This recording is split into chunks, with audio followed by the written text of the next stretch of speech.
Iran made a hard concession as U.S. wants a deal on its nuclear program.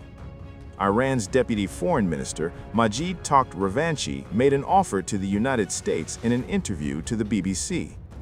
He said that Tehran is ready to compromise on its nuclear program if Washington is ready to discuss lifting sanctions on the Muslim nation. Remember, Iran denies seeking to acquire nuclear weapons, but has enriched uranium to levels that have no peaceful application. It has also obstructed international inspectors from checking its nuclear facilities after the 12-day June war and further expanded its ballistic missile capabilities. Takht-Ravanchi said that the ball is in America's court to prove that they want to do a deal. When asked whether Tehran would agree for its highly enriched uranium to be shipped out of Iran, the official says it is too early to say what will happen in the course of negotiations. The Iranian official also reiterated that Tehran's ballistic missile program is not up for discussion.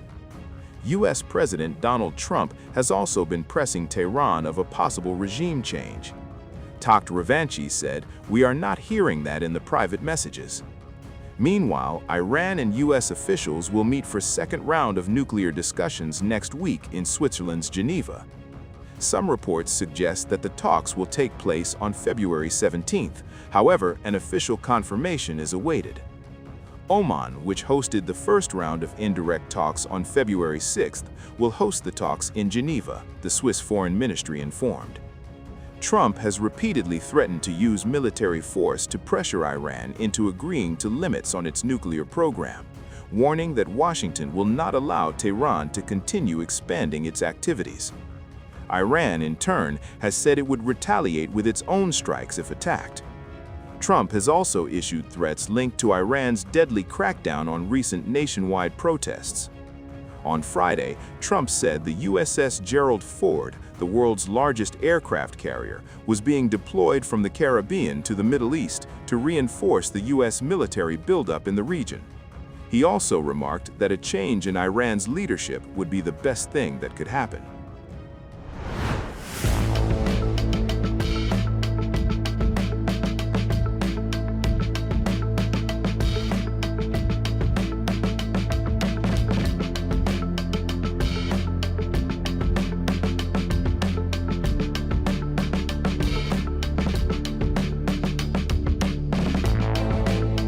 Amid an unprecedented military buildup near Iran, the U.S. is gearing up for a lengthy military standoff against the Islamic Republic. Reuters, citing two U.S. officials, reported that Washington is positioning for potential sustained military operations against Iran. The U.S. officials said that American military is preparing for weeks-long operations against Iran if President Donald Trump orders an attack.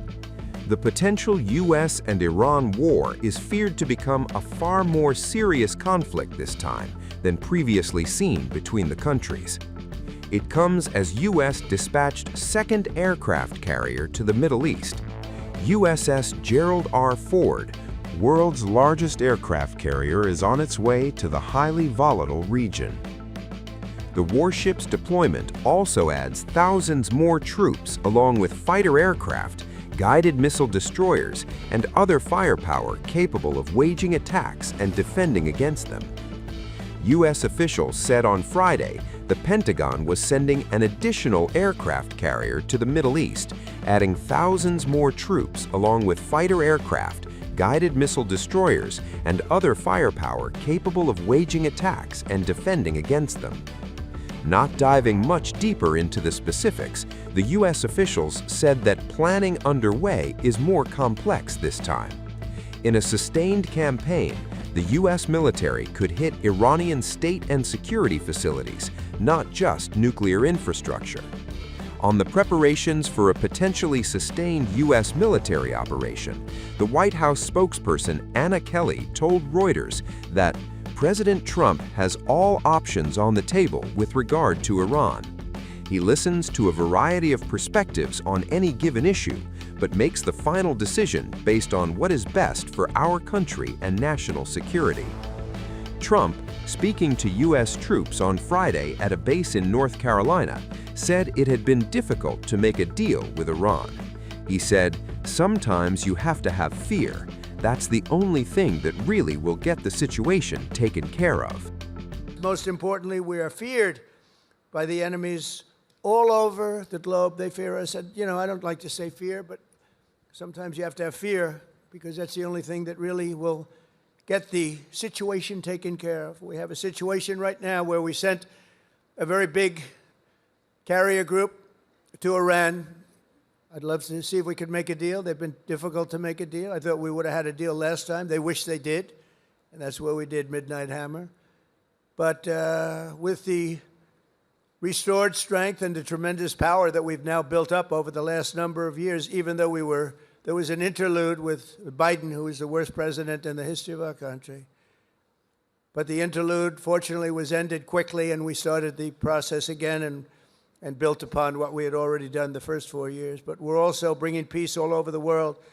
I ended 8 wars in just 10 months. 8 wars are ended, and we have a couple of more to go. But Iran won't stop either. The same U.S. official said Washington fully expected Iran to retaliate, leading to back-and-forth strikes and reprisals over a period of time. Iran's Revolutionary Guards have already warned that in case of strikes on Iranian territory, they could retaliate against any U.S. military base in the region.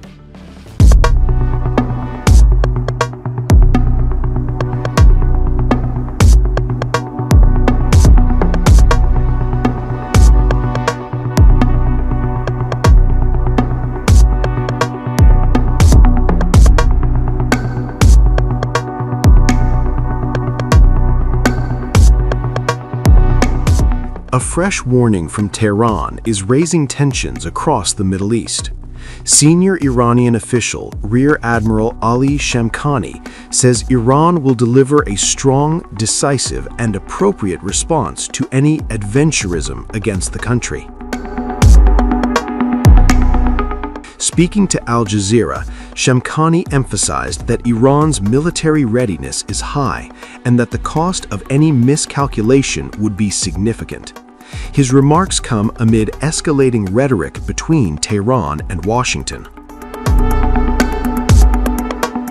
The warning follows repeated threats from U.S. President Donald Trump, who has pressed Iran to scale back its nuclear program.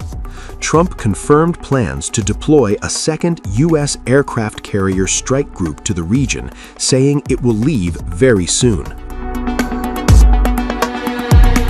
Speaking before departing the White House for Fort Bragg, Trump said the additional carrier would be necessary if negotiations fail.